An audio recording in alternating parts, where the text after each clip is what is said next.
ఈ video second part and గౌన్లో మనం అంతా పెన్సిల్తో మొత్తం డ్రా చేసేసాము. సో డ్రా చేసేసిన తర్వాత నెక్స్ట్ మనం తీసుకోవాల్సిందంతా కూడా అవుట్లైన్. ఇక్కడ మీకు ఆల్రెడీ అవుట్లైన్ కనిపిస్తుంది కాబట్టి ఇక్కడ 2 టైప్స్ చెప్తాను. డైరెక్ట్ అవుట్లైన్ వేసి లోపల కలర్ ఫిల్ చేయొచ్చు. అంటే నేను చెప్పిన నెగిటివ్ షేడ్ బ్లాక్ వేసి పాజిటివ్ షేడ్ కలర్ని మనం ఫిల్ చేయొచ్చు. లేదు బ్లాక్ అవుట్లైన్ కనపడడం కోసం మాత్రమే మనం మెన్షన్ చేస్తాం కాబట్టి ఇది వేరే టెక్నిక్. డైరెక్ట్గా ఇప్పుడు కలర్ ఫిల్ చేసేసేయచ్చు. ఇక్కడ మనం కలర్ ఫిల్ చేసేసుకోవచ్చు. కలర్ గ్యాప్ ఇవ్వడం కానీ చూసుకోవడం కానీ కలర్ జాగ్రత్తగా ఫిల్ చేసుకోవడం కానీ చేసేసుకొని పక్క నుంచి ఫైనల్ డ్రై అయిన తర్వాత అవుట్లైన్ ఇచ్చేసుకుంటే అవుతుంది. So first of all outline వేసి ఫిల్లింగ్ చేయడం ఒక ఎత్తు.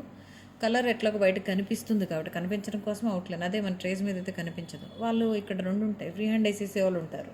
అలాంటప్పుడు కలర్ ఎక్కడెక్కడ వేయాలో తెలియదు కాబట్టి సో అవుట్లైన్ వేసుకుంటారు, తర్వాత ఫిల్ చేసుకుంటారు. కానీ ఇక్కడ 2 టెక్నిక్స్తో మీరు నేర్చుకోవచ్చు. పెన్సిల్తో అవుట్లైన్ కనిపిస్తుంది కాబట్టి ఫిల్ చేసుకొని ఫైనల్ అవుట్లైన్ కూడా వేసుకోవచ్చు. సో ఇది మాత్రం నేను కలర్ ఫిల్ చేసి అవుట్లైన్ వేయడం చూపిస్తాను. సో నెక్స్ట్ చూద్దాం.